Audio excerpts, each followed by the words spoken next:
Distinguished participants, as we bring today's session to a close, first of all, I wish to express on behalf of IEA our profound appreciation to our distinguished presenter, Dr. Oduro Osai, and all of you, very, very active participants, for you have enriched this conversation with your help and your deep insight and passion.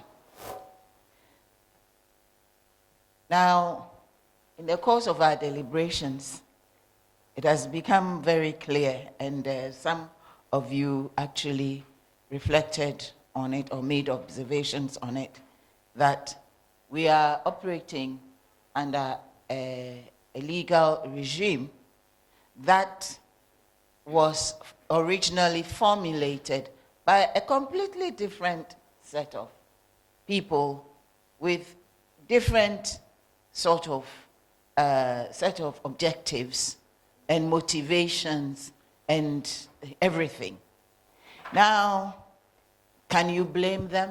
No.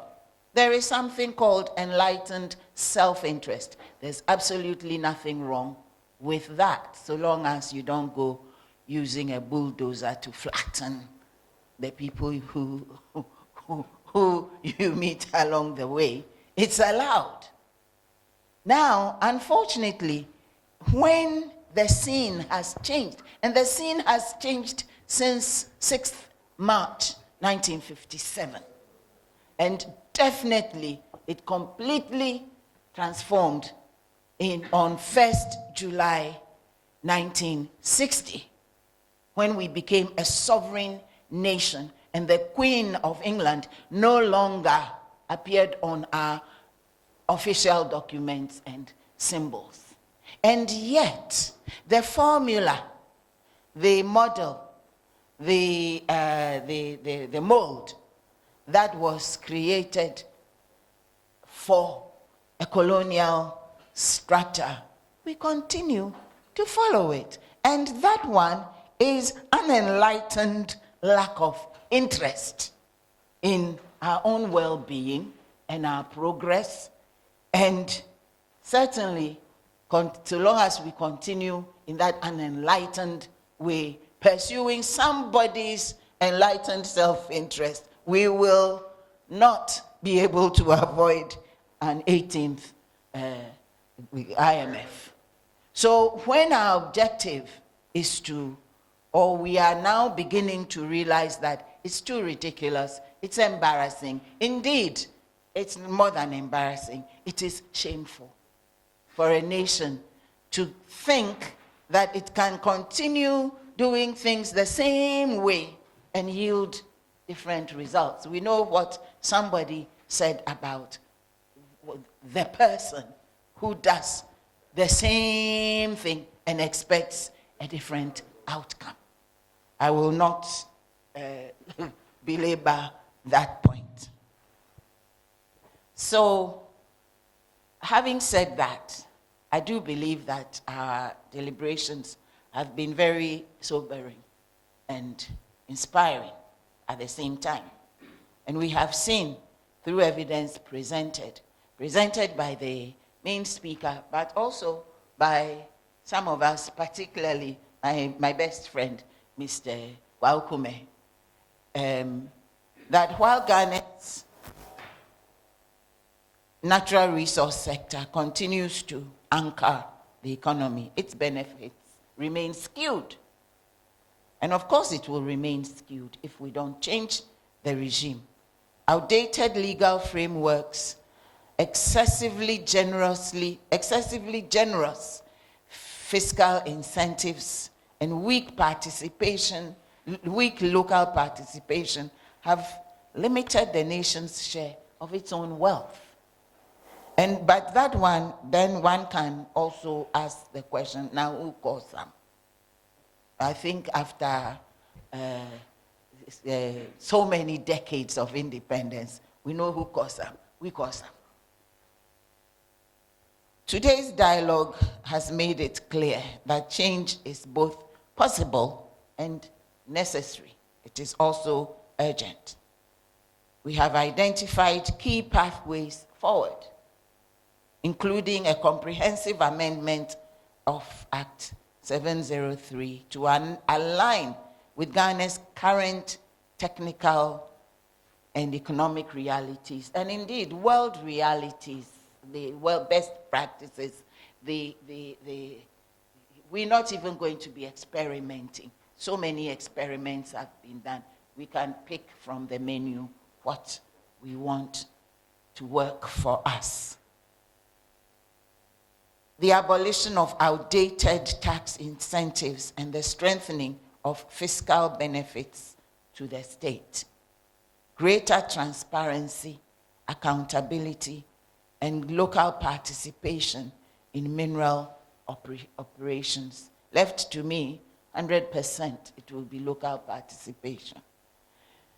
And above all, the recognition that economic independence cannot be achieved without full control over our natural resources. It is our duty under the UN Charter.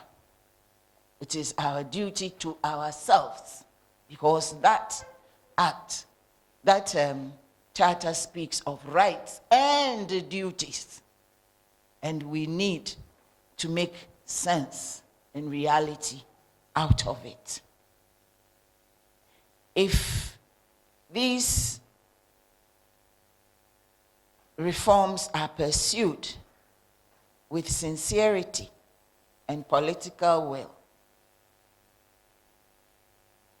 Ghana can finally translate its natural wealth into lasting prosperity for its citizens, who, at the end of the day, are the primary objects of everything that we do or that our governance aims at. Otherwise, why are we a nation?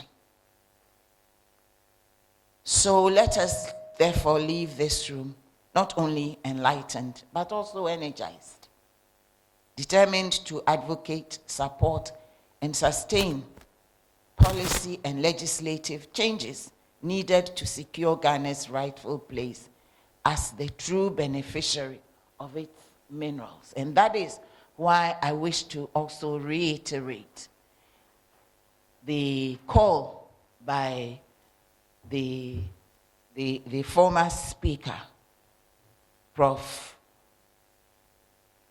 Professor Okwe, that what we need is a national conference on our natural resources. A conference where we will have meaningful dialogue that ought to advise which direction the reset is even supposed to take us. Because governments will come, governments will go. The people, the voice of the people, will remain. And it's about time that we begin to make meaning of the democratic intent that underlies our constitution, which I still think is a beautiful constitution, though it has its bad parts. But when it comes to what is in the best interest of the people, it is the people who know what is in their own best interest. And it's about time we start exercising our voice. So I have a word to the media. Mr. Kwaokume. Okay, so this word primarily is on behalf of Mr. Kwaokume. Because when you attend a seminar and there are documents distributed, surely I hope that the media present will read it and at least highlight and underline some key points, because I read it and there were very interesting points that were worth blending into any legitimate and accurate report of what transpired at the seminar. The seminar is important not only for what the official speakers will say, but what we used to call, when we were university students, common floor members, what they also have to say. And sometimes what they have to say sometimes is even more important than what was said at the table. So please, I'm making this call to you. You're there to inform the nation to the maximum extent, and to pass to the nation learnings from these seminars. And what Mr. Kwakume said is a case in point. So, finally, having spoken like some teacher or some mother admonishing her children, on behalf of the IEA, I thank everyone for your participation, for your insight, for your unwavering commitment to national progress. May today's discussions inspire decisive action in the days ahead. Thank you very, very, very much, and God bless Ghana.